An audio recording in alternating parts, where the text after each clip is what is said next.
मेरे प्रिय भाई और बहनों, आज दाम्पत्य जीवन और पारिवारिक जीवन कठिन परिस्थितियों से गुजर रहा है। लोग दोनों के सामने सवाल खड़ा कर रहे हैं। मैं ऐसे कई युवक युवतियों से मिला हूं जो विवाह नहीं करना चाहते हैं। एक बार हवाई जहाज में एक युवती मेरे बगल में बैठी थी। उसने मुझसे एक अजीब बात कही। उसने कहा कि मैं शादी नहीं करूंगी, मेरे पास एक कुत्ता है, वो मेरे प्रति वफादार है, मैं उसको बहुत प्यार करती हूं। दूसरी तरफ मैं ये भी देखता हूं कि बहुत सारे युवक युवतियां दोस्ती में शारीरिक सुख और लैंगिक सुख के लिए ही जी रहे हैं। वे विवाह नहीं चाहते हैं। मेरा विश्वास है कि बाद में वे पछताएंगे, ग्लानि महसूस करेंगे। वचन में लिखा हुआ है, उपदेशक ग्रंथ अध्याय 12 वाक्य 1 में, अपनी जवानी के दिनों में अपने सृष्टिकर्ता को याद रखो। अपनी जवानी के दिनों में अपने सृष्टिकर्ता को याद रखो, बुरे दिनों के आने से पहले, उन वर्षों के आने से पहले जिनके विषय में तुम कहोगे मुझे उनमें कोई सुख नहीं मिला। तो एक तरफ हमें देखने को मिलता है बहुत सारे युवक युवतियां विवाह नहीं चाहते हैं, वैवाहिक और पारिवारिक जीवन नहीं चाहते हैं। दूसरी तरफ हमें यह भी देखने को मिलता है कि बहुत सारे परिवार जो विवाह में बंध गए हैं, नारियां जो निसंतान हैं, वे सताई जाती हैं, पुत्रहीन हैं, सताई जाती हैं। लोग इस बात को भूल जाते हैं, जैसा कि स्तोत्र 127 उसके वाक्य 3 में लिखा हुआ है, पुत्र प्रभु द्वारा दी हुई विरासत है। पुत्र प्रभु द्वारा दी हुई विरासत है, संतति प्रभु का प्रदत्त पारितोषिक है। संतति ईश्वर का वरदान है, इस बात को लोग भूल जाते हैं। स्तोत्र 113 उसके वाक्य 9 में लिखा हुआ है, वह वंध्या को आनंद प्रदान कर उसे पुत्रवती माता के रूप में घर में बसाता है। संतान ईश्वर का वरदान है, इस बात को भूल जाते हैं और इस प्रकार लोग सताए जाते हैं। आधुनिक युग में मुझे एक और बहुत बड़ी समस्या देखने को मिलती है दाम्पत्य जीवन में। पुराने जमाने में पति पत्नियों के कई बच्चे होते थे, 2 3 4 5 बच्चे भी होते थे या उससे भी ज्यादा होते थे। बच्चों की परवरिश में और उनके बच्चों की परवरिश में, उनके दुलार में लोग बुढ़ापा तक पहुंच जाते थे। लेकिन आजकल देखने को मिलता है पति पत्नी के 1 या 2 बच्चे हैं, बच्चे पढ़ाई के लिए अन्यत्र चले जाते हैं, दूसरी जगह चले जाते हैं। पढ़ाई करने के बाद कभी कभी उनको वहीं नौकरी मिल जाती है और यह भी देखने को मिलता है कि उनमें से कई लोग वहीं बस जाते हैं विवाह करके। ऐसे में पति पत्नी 2 मूर्ति अकेले घर पे बच जाते हैं।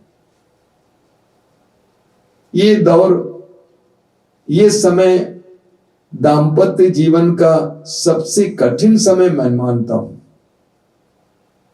दाम्पत्य जीवन का बहुत कठिन समय है, परीक्षा का समय है।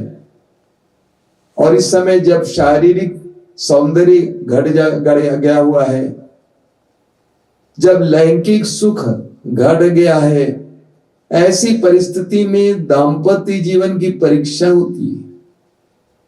पति और पत्नी की सहनशीलता की परीक्षा, प्रेम की परीक्षा, आपस में समर्पण और आदर की परीक्षा होती है। इसलिए मैं सोचता हूं कि यह समय बहुत कठिन समय है। घर पे 2 मूर्तियां हैं, पति और पत्नी, और ऐसे में अगर पति शराबी हूं, जुआड़ी हूं,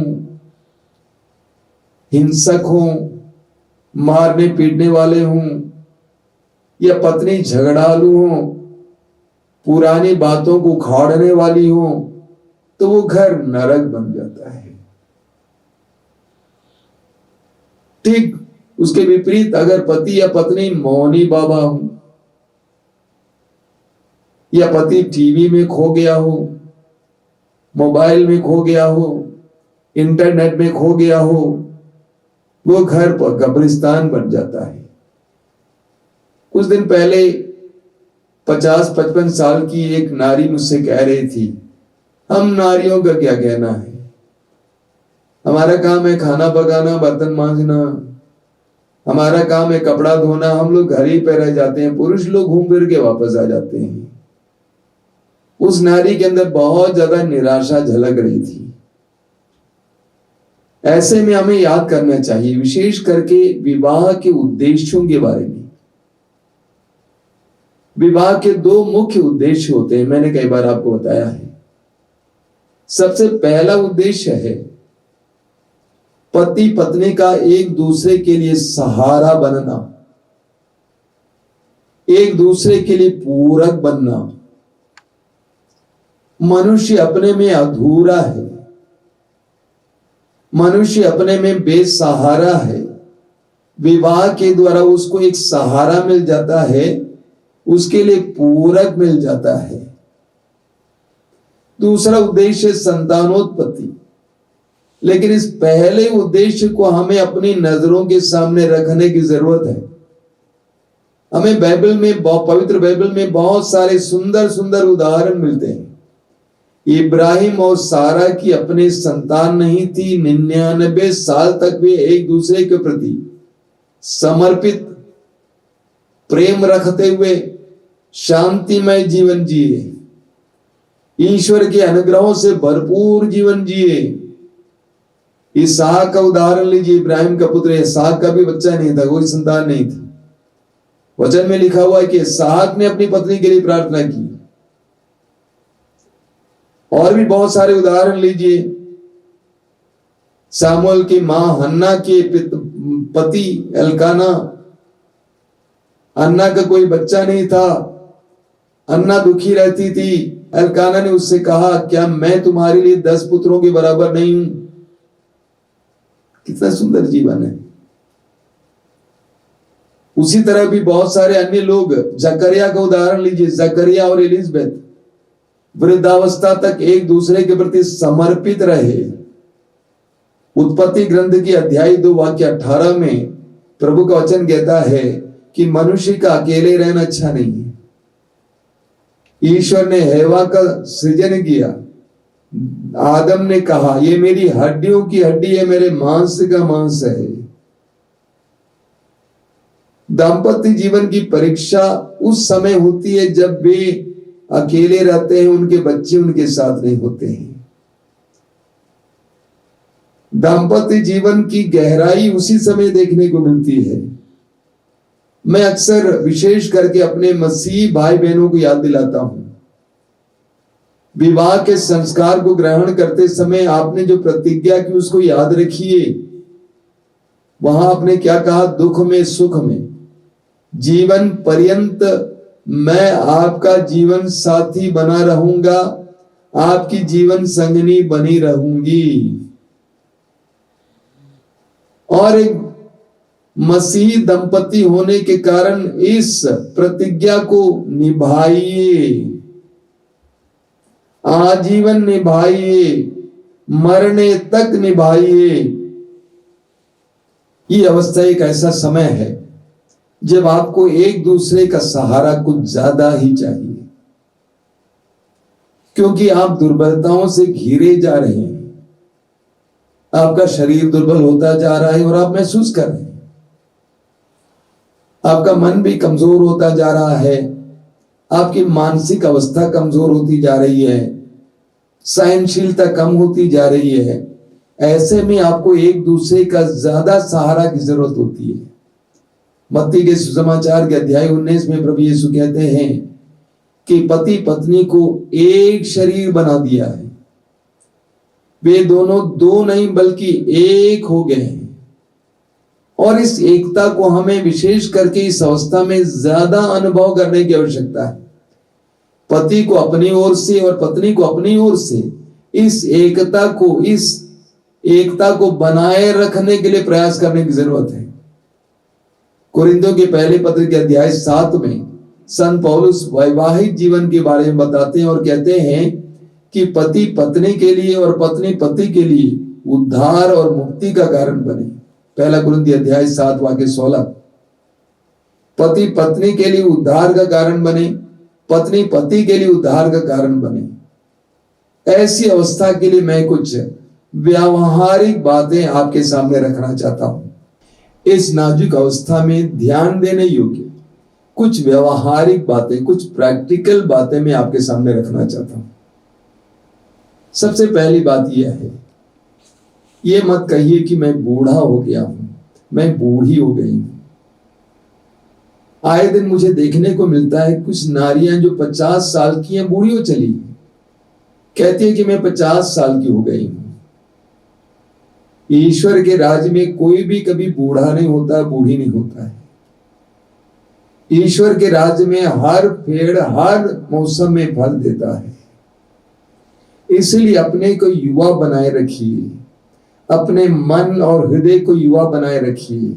कुछ हंसिए, मुस्कुराइए, चुटकुले सुनिए, सुनाइए।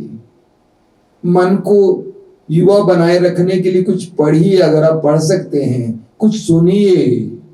पहली बात यह है कि अपने को बूढ़ा मत समझिए। जिस समय आप बूढ़ा समझेंगे उस समय से आप गिरने लगेंगे। दूसरी बात, 50-55 साल के बाद भोजन पर नियंत्रण रखिए। पेट भर मत खाइए, उतना ही खाइए जितना आवश्यक है, और वो भी अच्छी चीजें, पौष्टिक चीजें खाइए, अन्य चीजें मत खाइए। टेस्ट के पीछे मत जाइए, स्वाद के पीछे मत जाइए। जितना आपको आवश्यक है उतना ही खाइए। तीसरी बात, आज के जमाने में ज्यादा व्यायाम की आवश्यकता नहीं होती है। अधिकतर चीजें मशीनों से हो जाती है। मशीन से कपड़ा धुलाया जाता है, मसाला पीसा जाता है, इसलिए व्यायाम के लिए समय कम है। इसलिए आपसे अनुरोध करूंगा, 50-55 साल के बाद रोज टहला कीजिए। ये मत कहिए कि मैं घर के अंदर चक्कर काटती हूं। घर के अंदर चक्कर काटना काफी नहीं है, आपको लंबे लंबे कद लेकर टहलना जरूरी है। टहलिए। जो कंप्यूटर में काम कर रहे हैं, आपके लिए अति आवश्यक है कि आप टहलें। चौथी बात है, पति पत्नी एक साथ रहें। इस अवस्था में एक दूसरे की उपस्थिति, एक दूसरे का सामीप्य आवश्यक है। प्रभु यीशु ने कहा, जिसे ईश्वर ने जोड़ा है मनुष्य अलग ना करे। पता लगाइए कौन कौन सी चीजें हैं जो हमें पति पत्नी को एक दूसरे से अलग करती है। हो सकता है वो नशा हो सकता है कि वो टीवी हो, मोबाइल हो सकता है कि आपका व्यक्तिगत शौक हो, ये भी हो सकता है कि कोई मित्र हो। उन सारी चीजों, उन सारे लोगों को दूर रखिए। एक दूसरे को सानिध्य दीजिए, एक दूसरे के साथ रहिए, एक दूसरे को महसूस कीजिए। पत्नी किचन में काम कर रही है, आप भी वहां पहुंचेंगे। आप ये नहीं कहेंगे मैं पैसा दे रहा हूं ना, आप ये नहीं कहेंगे कि मैं रिटायर हो गया हूं। अगर पत्नी रिटायर हो जाए तो खाना कैसे खाओगे? अगर वो किचन में काम कर रही है, आप भी जाइए, वहां खड़े रहिए, आप भी कुछ काटिए, कुछ कीजिए, बात कीजिए, सहारा दीजिए। पति बाजार जा रहा है, पत्नी को भी ले चलिए, उसको भी दुनिया देखने का अवसर दीजिए, लोगों को देखने दीजिए। आप दोनों से उनको आदर्श पाने दीजिए, प्रेरणा पाने दीजिए। एक साथ बाजार जाइए। कई पति अपनी पत्नियों को खानसामा समझते हैं, धोबी समझते हैं। ये बहुत निकृष्ट विचार है, गिरा हुआ विचार है। इस विचार को निकालना है और सच्चे पति पत्नी की जिम्मेदारी निभानी है। मैंने कहा ये अवस्था नाजुक अवस्था है। अगली बात है, अपने संसार को बड़ा कीजिए। पति पत्नी दोनों मिलकर अपने संसार को बड़ा कीजिए। 2 बच्चों के लिए, 3 बच्चों के लिए जीना कोई जीवन नहीं होता है। 2 बच्चों, 3 बच्चों के लिए जीना कोई जीवन नहीं होता है। आप यीशु के शिष्य हैं, जिन्होंने अपने आप को सारे संसार के लिए अर्पित किया। उस यीशु को देखा कीजिए और अपने संसार को जरा बड़ा कीजिए। वर्षों पहले आप अपने बच्चों की देखभाल करते थे, अभी अपने संसार को बढ़ाइए, बड़ा कीजिए और आसपास में ढूंढिए किसी को आपकी आवश्यकता है। आपके पास बहुत समय है, 2 घंटा निकालिए रोज। आसपास में कोई संस्था है जहां पे अनाथों और दुखियों की सेवा होती है, उनके पास जाइए, उनसे मिलिए, उनको प्यार दीजिए, सांत्वना दीजिए, उनकी दुआएं मिलेंगी आपको। या आसपास में, गांव में, मोहल्ले में कोई बीमार पड़ा हुआ है, कोई वृद्ध पड़ा हुआ है, पड़ी हुई है, उनके पास जाइए, बैठिए, माता जी कैसे हैं, पापा जी कैसे हैं, उनके लिए प्रार्थना कीजिए। अपने संसार को थोड़ा बड़ा बनाइए, छोटा मत बनाइए। आप जितने छोटे संसार में रहेंगे उतना आपको घुटन महसूस होगा। बाहर निकलिए, लेकिन साथ निकले, दोनों एक साथ निकले। अगली बात है, एक साथ अनुग्रह के सिंहासन के पास जाइए। एक साथ प्रार्थना के लिए अनुग्रह के सिंहासन के पास जाइए। तो मत कहिए कि हमारे बीच में तालमेल नहीं है, तो क्या करें, जाइए प्रार्थना के लिए। एक साथ प्रार्थना में बैठिए, एक साथ गिरजाघर जाइए, अपने घर में प्रार्थना कीजिए, प्रार्थना में एक साथ बैठिए। प्रार्थना के द्वारा आपसी तालमेल की कमी सही हो जाएगा। एक साथ बैठकर प्रार्थना कीजिए। अपने लिए मत मांगिए, केवल अपने बच्चों के लिए मत मांगिए, उनके बच्चों के लिए मत मांगिए, संसार भर के लोगों के लिए मांगिए। इस तरह आप दोनों को संसार बड़ा हो जाएगा और आपके अंदर संसार के प्रति, लोगों के प्रति प्यार जगेगा। प्रार्थना में समय बिताइए एक साथ। मैं आज प्रार्थना करता हूं कि हम सबके परिवारों को प्रभु आशीर्वाद दे। आइए हम प्रार्थना करें, अपनी आंखें बंद कीजिए। धन्यवाद देता हूं इन पलों के लिए, जो प्रेरणाएं तूने हमें दी, उन सारी प्रेरणाओं के लिए धन्यवाद देते हैं यीशु। तू एक परिवार में जन्म लिया। सुसमाचारों में हम पढ़ते हैं कि तू कई घरों, परिवारों में गया। तूने काना नगर के विवाह भोज में जल को अंगूरी में परिवर्तित किया। जकेउस के घर पे जाकर उन्हें मुक्ति प्रदान की। लाजरुस के घर पे जाकर लाजरुस को, जो मरा हुआ था, जिंदा किया। जैरुस के घर पे जाकर जैरुस की बेटी को जिंदा किया। तू जहां कहीं भी जाता था वहां पर तेरी आशीषें पहुंच जाती थी। प्रेरित चरित्र में हम पढ़ते हैं कि आप यीशु मसीह में विश्वास कीजिए, आपको और आपके परिवार को मुक्ति मिलेगी। प्रभु यीशु, एक परिवार को तेरे हाथ में समर्पित करता हूं। एक एक परिवार का तू केंद्र बन, मालिक बन। एक एक परिवार को चला। तेरी उपस्थिति के कारण यूसुफ और मरियम का परिवार पवित्र हुआ। तेरी उपस्थिति देकर एक एक परिवार को इस संसार में पवित्र करना यीशु, प्रेम से भरना यीशु, शांति से भरना यीशु, मेल मिलाप से भरना यीशु, एकता से भरना यीशु, सम्मान से भरना यीशु। प्रभु यीशु, इन वचनों को सुनने वाले मेरे भाई बहनों को आशीर्वाद दीजिए, उनके परिवारों को आशीर्वाद दीजिए, भरपूर आशीर्वाद देना यीशु। तेरा पवित्र हाथ एक एक घर की ओर, एक एक परिवार की ओर इस समय बढ़ा। आशीर्वाद देना, आशीर्वाद देना, शांति से भरना, प्रेम से भरना, मेल मिलाप से भरना, चंगाई से भरना। धन्यवाद यीशु, तेरी स्तुति, तेरी आराधना, तेरी महिमा।